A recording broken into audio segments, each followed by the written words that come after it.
वो कहती क्या क्या खिलाओगे, मगर तू बता क्या खाएगी। हाँ। तो हमने चिकन बिरयानी खाई, वो हाई होगी 360 370 रुपए की। फिर वो कहती घर छोड़ाओ, मगर यार 370 रुपए लगे हैं, मगर वसूलता करूँगा।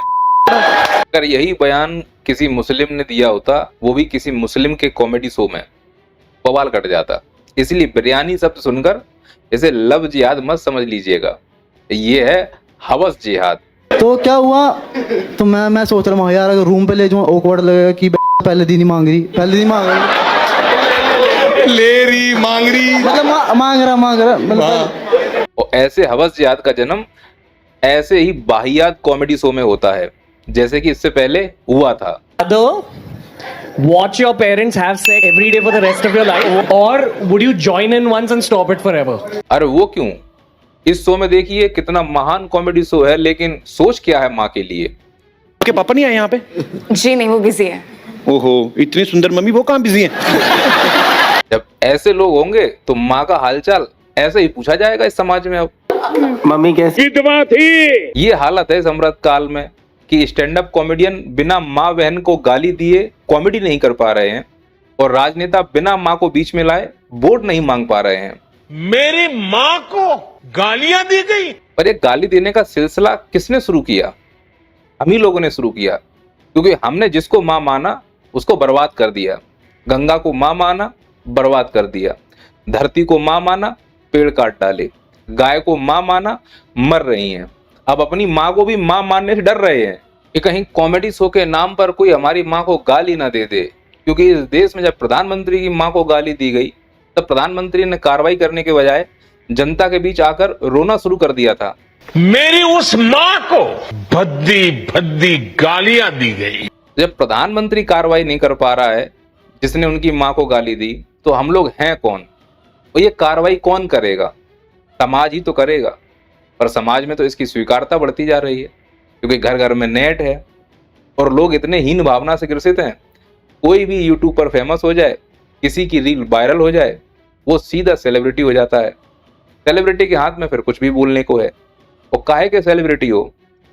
कितने भी स्टैंड अप कॉमेडियन है, इक्का दुक्का को छोड़ दिया जाए, ये बिना माँ बहन की गाली के 5 मिनट स्टैंड अप कॉमेडी नहीं कर सकते। और सुनने वाले भी वही हैं।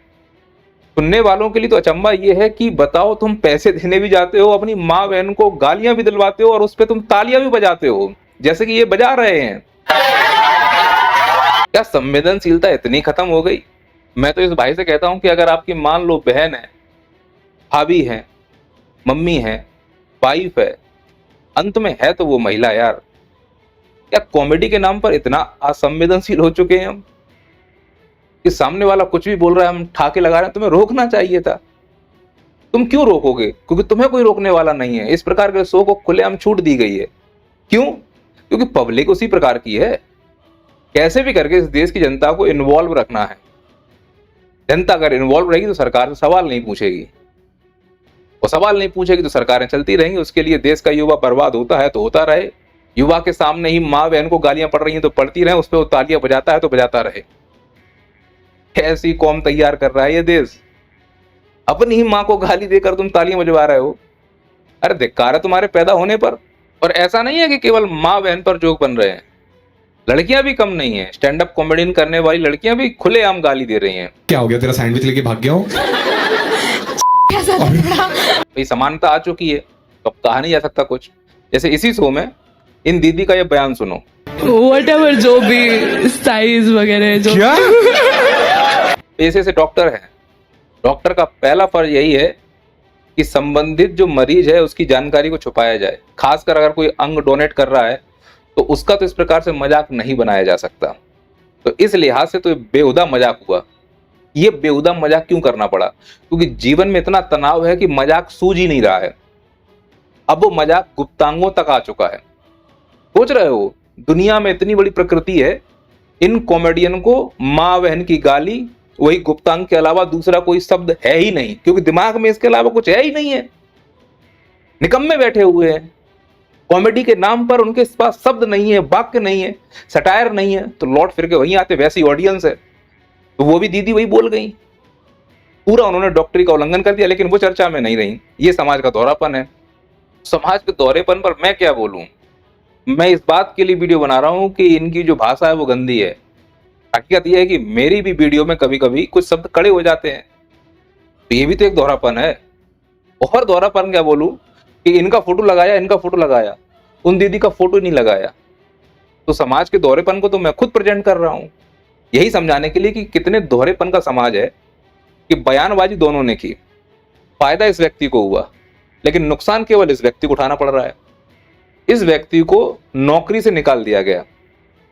अब इस व्यक्ति ने वहां ये बात क्यों बोली?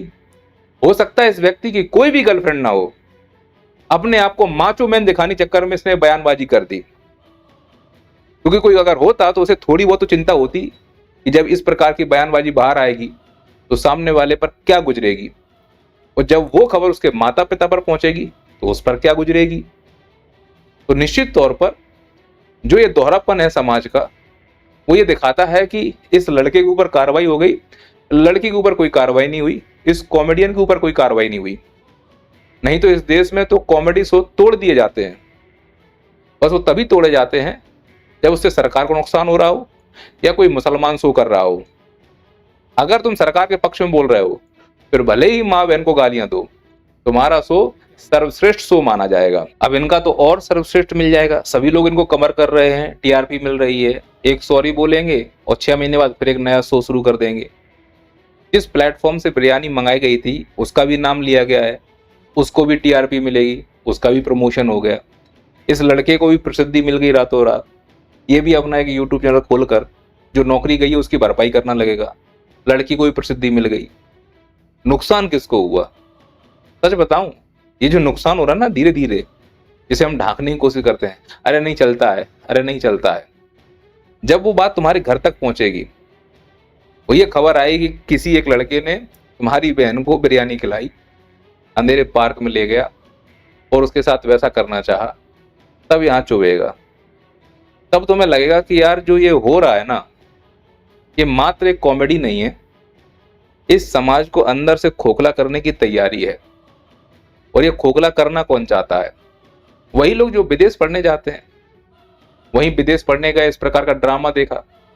ये स्टैंड अप कॉमेडी कहाँ होती है? विदेशों में। अब वहां का समाज तो खुला हुआ है, तो वहां से विचार लेके आ गए। लड़के यूनिवर्सिटी कॉलेज में पढ़ रहे हैं, वहां जाके इन्होंने ये प्रोपेगेंडा शुरू किया, तो भैया नौकरी है नहीं है तो हम भी स्टैंड अप कॉमेडियन बनेंगे, हम भी यूट्यूबर बनेंगे, हम भी रील में ठुमके लगाएंगे। तो वो सब करने में लगे हुए हैं। आज छत पे खड़े होकर 4 पत्थर फेंको ना, तो एक बेरोजगार युवा में लगेगा, एक युवा नेता में लगेगा, एक स्टैंड अप कॉमेडियन में लगेगा और एक इंस्टा पर रील पे ठुमके लगाने वाले पे लगेगा। और मेरी बातें अगर चुभ रही हो, उसी में से एक पत्थर उठा के मुझे मार दो। अगर मुझे मारने से इन सभी समस्याओं का समाधान मिल रहा हो तो दूसरा समस्या का समाधान क्या हो सकता है? बहुत आसान है। इस देश में सच्चाई दिखाने वाले यूट्यूब्स, सच्चाई दिखाने वाले इंस्टा, डिजिटल अकाउंट्स को तुरंत बैन कर दिया जाता है, उन पर चालान कर दिया जाता है। तो मैं ये कह रहा हूं कि समाज को बिगाड़ने वाले इस प्रकार के कॉमेडी शो को आखिरकार इजाजत कौन देता है? इस देश में एक मंत्रालय, इसको बोलते हैं संस्कृति मंत्रालय। क्या कर रहे हो? घुइयां छील रहे हो क्या? कब जागोगे? कॉमेडी के नाम पर माँ के लिए ये मजाक होता है, Watch your parents have sex every day for the rest. Biryani के नाम पर ये मजाक होता है। महा यार 370 रुपए लगे हैं, मैं वसूलता करूंगा। तो क्या ये महिलाओं की अस्मिता का सवाल नहीं है? महिला आयोग कहाँ है? अब संस्थाएं नहीं जागेंगी? क्योंकि ये युवाओं को एंगेज करने का एक प्लेटफॉर्म है। जब तक ये सरकार से सवाल नहीं पूछते हैं ऐसे कॉमेडियन, तब तक ये सरकार की नजरों में अच्छे हैं, और सरकार के सवाल भी पूछते हैं तो कॉमेडी के रूप में पूछ के निकल जाएंगे। भारत के जितने कॉमेडियन हैं, जितने यूट्यूबर्स हैं जो पर्सनल लाइफ अपने दिखा रहे हैं, हमारी चट्टी देख लो, हमारी बनियान देख लो, हमारा घर देख लो, द्वार देख लो, वो तुम्हारी कभी समस्या नहीं दिखाएंगे। जितने बड़ी बड़ी सेलिब्रिटी हैं, चाहे क्रिकेट खेलती हो, चाहे फिल्म बनाती हो, गाने गाती हो, कोई भी तुम्हारे मुद्दों की बात नहीं उठाएगा। और मुद्दों की बात जो उठाएगा उनका चैनल बंद करवा दिया जाएगा। तो इस देश में चैनल कौन चला सकता है? जिसकी भाषा उसी लेवल की हो जिस लेवल की राजनेताओं की भाषा है।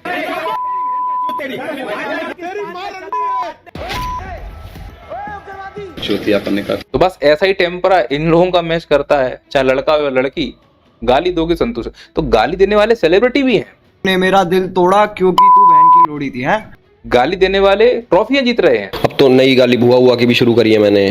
गाली देने वालों को सम्मान मिल रहा है ना। पूरा देश बियर बाइसेप्स के पीछे लगा था। I decided I will defend this guy until the fucking and. तो अगर गाली देने से बढ़कर कुछ कर पाओ, भ्रष्ट हो जाओ तो और बड़ा पद, और बढ़ जाओ, हत्यारे हो जाओ तो और बड़ा पद पाओ। अब आप बताओ कि आप अपने बच्चों को क्या सिखाना चाहेंगे? गाली सिखाते हैं, गंदी बात सिखाते हैं, गलत तरीके सिखाते हैं, आगे जाएंगे। पढ़ाई लिखाई सिखाते हो, नैतिकता की बात सिखाते हो, सच के साथ रहना सिखाते हो, पिछड़ जाएंगे। इस देश में अगर आगे जाना है तो वैसा ही तुम्हें बनना पड़ेगा जैसे इस देश के राजनेता हैं, कुल मिला के ढोंगी और बहरूपी। वैसा ही बनना पड़ेगा जैसा इस देश के कॉमेडियन हैं, कुल मिलाकर गालीबाज। वैसा ही बनना पड़ेगा जैसे इस देश के सेलिब्रिटी हैं, मतलबी।